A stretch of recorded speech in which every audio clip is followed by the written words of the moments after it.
डकैती का अलार्म। सुबह 9:40 बजे। देवराज चौहान गोवा एयरपोर्ट से कंधे पर बैग लटकाए बाहर निकला। सामने खड़ी टैक्सी ली और ड्राइवर से होटल डी वामा मारो चलने को कहा। डी वामा मारो गोवा के अच्छे होटलों में गिना जाता था। 2 बार पहले भी वो इसी होटल में रुक चुका था, परंतु इस बार वो अकेला था।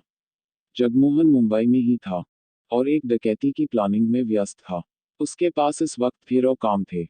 देवराज चौहान भी इस वक्त डकैती की तैयारी में ही गोवा पहुंचा था। डकैती के पहले के कामों को पूरा करने में लगा हुआ था। 25 मिनट में ही टैक्सी डी वामा मारो के सामने जा रुकी।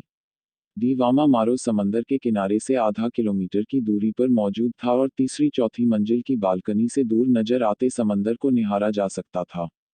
कमरे में बैठकर समंदर को और उसमें मौजूद जहाजों को आते जाते देखना मजेदार अनुभव था।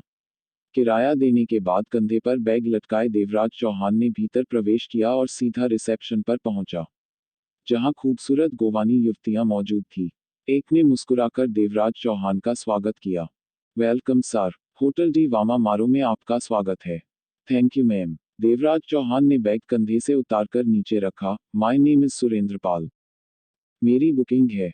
Just a minute sir. युवती ने रजिस्टर खोला और चेक करने के बाद बोली, यस सर, आपकी बुकिंग है, रूम नंबर 104।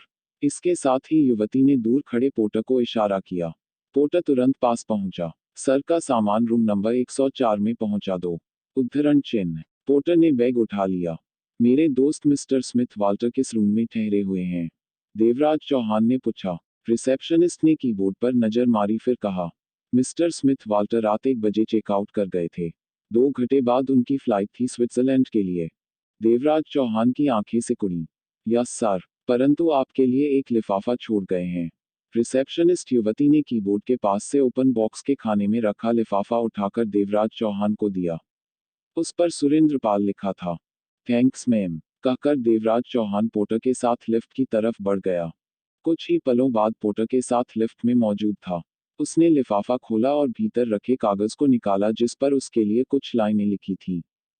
मैंने जो जानकारी तुम्हें देनी थी उसे अभी हासिल नहीं कर पाया। कुछ दिन लग सकते हैं। मैं वापस स्विट्जरलैंड जा रहा हूँ। तुम्हें भी स्विट्जरलैंड आना पड़ेगा। वहाँ मोरागेसी एवेन्यू पर रेड रॉक्सी होटल में अपना सुरेंद्र पाल के नाम से कमरा बुक करा रहा हूँ। उसमें आने की खबर मुझे दे दोगे तो एयरपोर्ट पर लेने जरूर आऊंगा। देवराज चौहान ने 2 बार वो पत्र पढ़ा फिर उसे वापस जेब में रख लिया। पोर्टर 104 नंबर कमरे में उसका बैग रख गया। अब गोवा में उसका कोई काम नहीं था, परंतु एक दिन उसने यहीं पर रहकर डकैती की प्लानिंग पर फिर से विचार करने का फैसला किया कि कोई गलती न रह जाए। देवराज चौहान ने कॉफी मंगवाई और बैग में से कुछ कागज निकालकर उसकी जांच पड़ताल में लग गया। लंच तक वो इसी काम में लगा रहा। पता ही नहीं चला कि 4 घंटों का वक्त कैसे बीत गया। फिर उसने जगमोहन को फोन किया। 2 बार बेल गई और जगमोहन ने कॉल रिसीव की। स्मिथ वाल्टर से बात हो गई। जगमोहन का स्वर कानों में पड़ा। वो रात की फ्लाइट से स्विट्जरलैंड चला गया। देवराज चौहान ने कहा, अजीब बेवकूफ है, तुम्हें बुलाकर खुद स्विट्जरलैंड लौट गया। मेरे लिए रिसेप्शन पर पत्र छोड़ गया है। देवराज चौहान ने पत्र में लिखी बातों के बारे में बताया। अब मुझे स्विट्जरलैंड जाना होगा। कल मुंबई आकर मैं वीजा के लिए अप्लाई करूंगा। वीजा तो गुलाम मोहम्मद 2 दिन में लगवा देगा। तुमने जिन जिन लोगों के नामों की लिस्ट दी थी उसमें से कुछ नाम मैंने छांटे हैं जो इस डकैती में हमारे साथ काम करेंगे।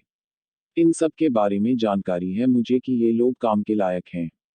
अगर इनमें से कोई हमारे साथ काम न करना चाहे तो उसके बदले तुम किसी और को चुन लेना। उद्धरण चिन्ह। छाटे हुए नाम बता दो। उधर से जगमोहन ने कहा, मोहन भोसले, काका मेहर, रखीना, ललित कालिया, जैकी, सोनिया। सोनिया, वही जो मोहन भोसले की पत्नी है? उधर से जगमोहन ने पूछा। वही। सोनिया बियर बार में काम करती थी शादी के पहले। हमने उससे जो काम लेना है वो काम बढ़िया ढंग से कर सकती है। असल काम तो उसी से कराना है। देवराज चौहान ने कहा। मोहन भोसले प्लेन में चढ़ने का काम करेगा। हाँ, वो सोनिया का पति है।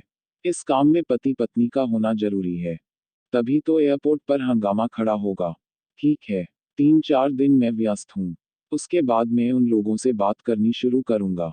मारियो गोवानी और मोहिते को भी हम इस काम में लेंगे। उद्धरण चिन्ह। मेरे ख्याल में तो इनकी जरूरत नहीं, देवराज चौहान ने कहा। जरूरत है। डकैती में सफल होने के साथ साथ हमारे फंसने के चांस भी हैं। पूर्ण विराम। इस बार का काम टेढ़ा है। अगर फंसे तो मारियो हमें वहां से निकालेगा।